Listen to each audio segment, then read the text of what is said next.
waliwo omusirikale omu kubanga waliwo police post ya bwe bajja gye batereka mundu gye bakozesa mu kitundu ekyo okuma abantu kubanga private security guard batekwa kutwala mundu zaabwe ku police okukola ki okugitereka nga bamaze okukozesa emisano b'ekiro bagizaayo ate omulala najja nakola ki nagisayininga nagenda nagikozesa kati okuva 22 omwezi guno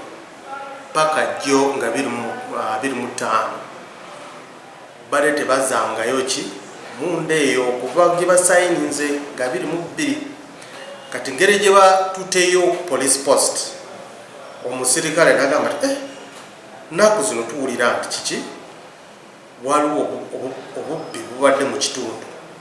mundu naku zino zituddawa badde mugiterekawa oli nga agezako okumulimba omusirikale gwe bayita Opio Silas nga agezako okumulimba ate badde tufunye obuzibu obuki ogenda kubala masasi ga mundu ngeri musatu ate nga badde bagenda kubawa okusayininga nga 22 nga masasi gabadde muki gabadde mu 5 kati wano ne bagamba kati ate masasi nga tebikwatagana mwagikozesa ki nga tebasobola kuki kubiddamu kati ye Silas Opio nagamba ti naye munange Kedi Stanlas yabadde akozesa mundu eno kati ne banonya Kedi Stylas najja Stanlas najja ne bagenda ne bamunonya ne bamukwata kati bombi bali mu mikono gyaffe ate bamaze okukkiriza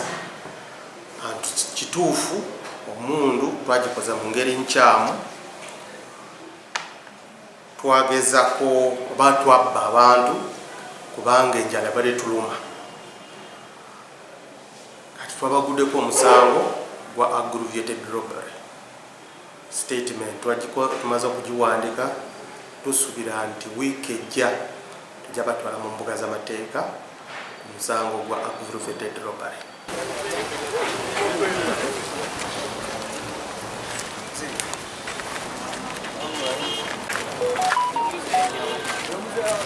Download the app on App Store or Google Play Store now.